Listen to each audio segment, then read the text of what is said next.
सरजी नमस्कार. नमस्कार. आजच्या दैनिक देशोन्नतीला 2 डिसेंबर 2024च्या एक बातमी प्रकाशित झालेली आहे आपल्या संबंधाने. त्या बातमीमध्ये असं नमूद केलेलं आहे की कंधार शहर आणि कंधार तालुक्यातील सर्व कंधार पोलीस स्टेशन अंतर्गत विटा जिथं जिथं धाबे आहेत, जिथं जिथं हॉटेल्स आहेत, त्या ठिकाणी देशी दारू, विदेशी दारू खुलेआम विक्री केलेली जात आहे. आणि मटक्याचं प्रमाण या शहरामध्ये खूप मोठ्या प्रमाणात वाढलेलं आहे. आणि यामध्ये संबंधित बीट जमादार आणि पोलीस निरीक्षक म्हणजे आपल्याकडं उंगली निर्देशन झालेलं आहे की आपण ठरलेली माया घेता आणि काही कार्यवाही करत नाही, अशी जनतेमध्ये चर्चा आहे असं त्या बातमीत नमूद केले. आपली प्रतिक्रिया काय, आपण महाराष्ट्राला काय सांगणार?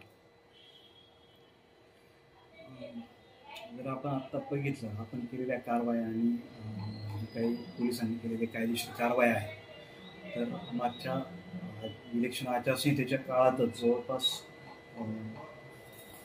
26 गुन्हे आपण दाखल केले आणि फक्त ह्या 1.5 महिन्याच्या काळामध्येच आपण प्रोहिबिशनच्या जवळपास 2.5 लाखाचा मुद्देमाल जप्त केलेला आहे. पूर्ण वर्षाची जर फिगर बघितली तर जवळपास 106 गुन्हे आपण प्रोहिबिशन म्हणजे दारूबंदी कायद्याअंतर्गत दाखल केलेले आहे. आणि जप्त मुद्देमाल जो आहे तो जवळपास 15 लाखाच्या वर मुद्देमाल जो आहे आपण जप्त केलेला आहे. माननीय पोलीस उपमहानिरीक्षक साहेब आणि माननीय पोलीस अधीक्षक साहेब यांच्या मार्गदर्शनाखाली त्या आदेशानुसार आपण अवैध धंद्याच्या बाबतीमध्ये कुठलाही मुलाहिजा न बाळगता कायदेशीर कारवाई करणं चालू ठेवलेलं आहे. दारू असेल, जुगार असेल किंवा अवैध रीती असेल, तर या सर्व ठिकाणी आपण जसे बातम्या मिळतात किंवा जी काही माहिती मिळते त्यानुसार कायदेशीर कारवाई करत आहोत. अवैध रीतीच्या बाबतीमध्ये जवळपास 1 कोटीपेक्षा जास्त मुद्देमाल आपण वाळू आणि वाहनं धरून तो जप्त केलेला आहे. जुगारच्या बाबतीमध्येही जवळपास 14 गुन्हे दाखल होऊन 14 लाखापेक्षा जास्त मुद्देमाल जप्त केलेला आहे. त्यामुळं जसजशी माहिती मिळते त्या अनुषंगानं आपण ती कायदेशीर कारवाई करत आहोत.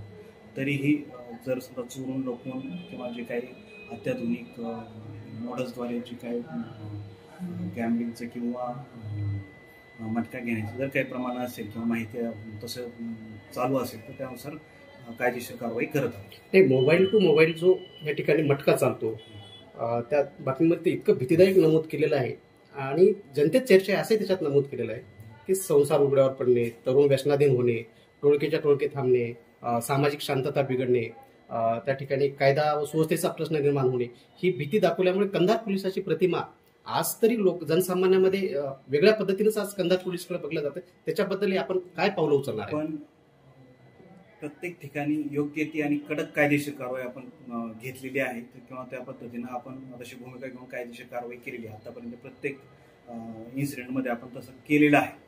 आणि हे जर आधुनिक पद्धतीनं जर करत असतील, ते ऑनलाईन गॅम्बलिंग असेल किंवा रेग्युलर मटका घेत असतील तर त्यानुसार सुद्धा त्याच्यानुसार कारवाई करण्याची आपण तयारी करतो. दुसरं तर आपण कायदेशीर कारवाई. दुसरं तर असं काही कारण नाही ना सर, ज्या आपल्याकडे पोस्टिंग उपलब्ध आहेत, जे पदं भरती झालेली आहे आपल्या मनुष्यबळाची किंवा कर्मचाऱ्याची, हे काय अपुरं असल्यामुळे कदाचित असं होतंय असं तुम्हाला काय म्हणायचं? जे काही उपलब्ध मनुष्यबळ आहे ते जिल्हाभर जशी स्थिती आहे तशा पद्धतीने आपल्याकडे आहे.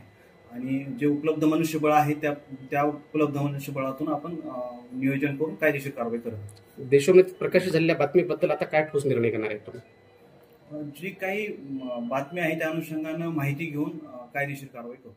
आतापर्यंत माहिती आपल्याकडे काहीच उपलब्ध नाही.